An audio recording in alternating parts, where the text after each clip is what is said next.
Good morning and welcome to latest video. Today I'm going to be replacing the handbrake cables on my 2008 Freelander 2. You can see where my torch is shining there, but my cables have, the outer shroud has corroded. It's made them very stiff, and that's the reason this particular one keeps popping out of the restraining bracket there. So I've got some new cables from Land Rover, and we'll see how we go about replacing those. So obviously the first task is to take the road wheel off on the side that you're doing. I'm actually going to be doing both today. Then we need to remove the brake caliper and the brake disc. And I know that Scott Beavers has done some good videos showing you how all that comes apart, so I shan't necessarily go over that ground again. The handbrake cable comes in towards the front. It's got a bracket off one of the linking arms. A new one of these pieces of metal comes with the cable itself. So we'll see how we go, and I'll bring you back once I've got the disc stripped off. This is now with the drum removed. This is the end of the handbrake cable, sort of poking through this sort of metal hinging arrangement, and we have to get all the shoes off in order to get that out. And then behind there, the cable comes through the back of the backing plate, if you like, of the hub, but it's got some sort of splayed teeth on it to sort of lock it into the back of the back plate stroke hub. So I guess we're going to have to try and prise those closed on this side of the backing plate in order to be able to push the cable back through. So with the shoes removed, this sort of hinge device, if you like, hinges forward, and then it's got some claws that go around the back of the end of the handbrake cable. That off, and then interesting that the teeth that I'm referring to on the piece that comes through the back of the back plate there are sort of tucked away down that hole, so I'm not quite sure how I'm going to be able to pry those in. I'll get a small screwdriver in there and see what I can achieve. If not, I might end up cutting the cable and pulling that bit forward and out.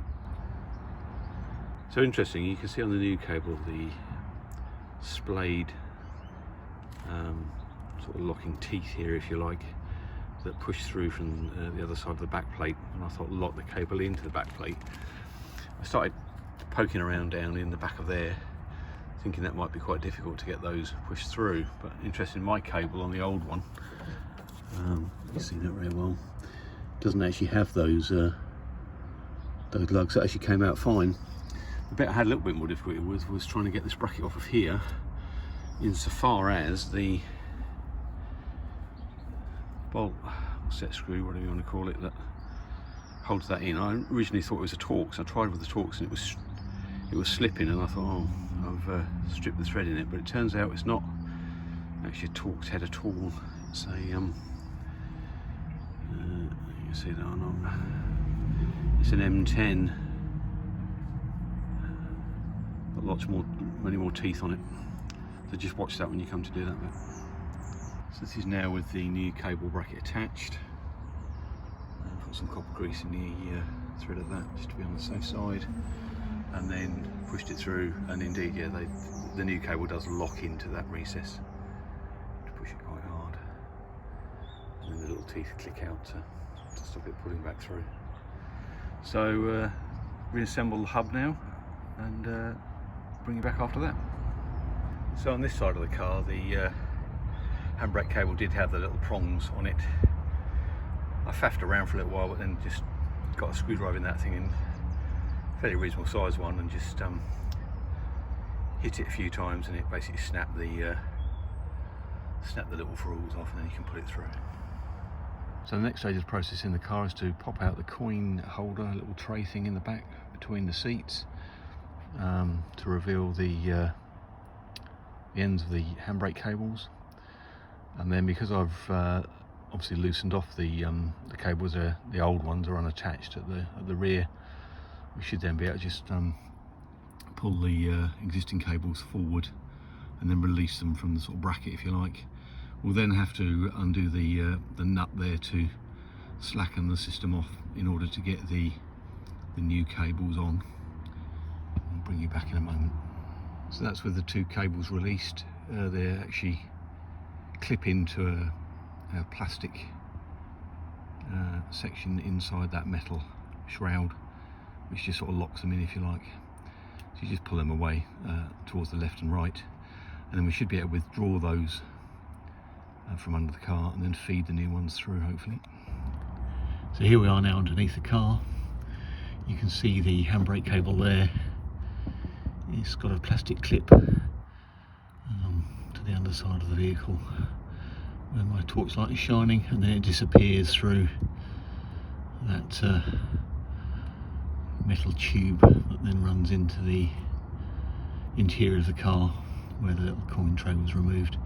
So I believe we just unclip from the plastic clip and we should be able to just pull that cable back through. There is an O-ring where it goes into the metal tube to seal it, so we'll see how we get on. So this was actually quite tricky to get out of that bracket there. I ended up poking a screwdriver in through the bottom and levering it out. So that's out, and then the plastic clips out. You can see there's the centre of my shot, and then at the front I've managed to pull that cable through, so we should be able to just drag that out. I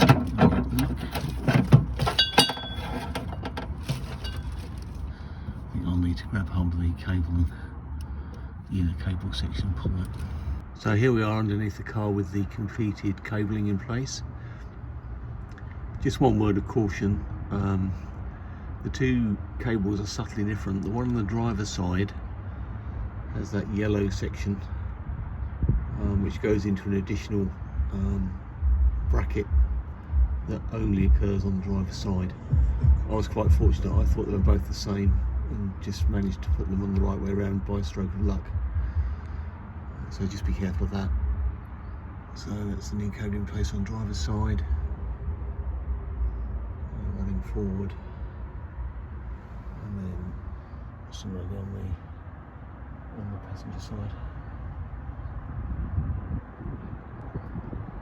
And then the final step is just to retighten the nut on the pulley system in the middle of the car and push the sort of locking spire washer up just to keep the nut in place, and then job's done.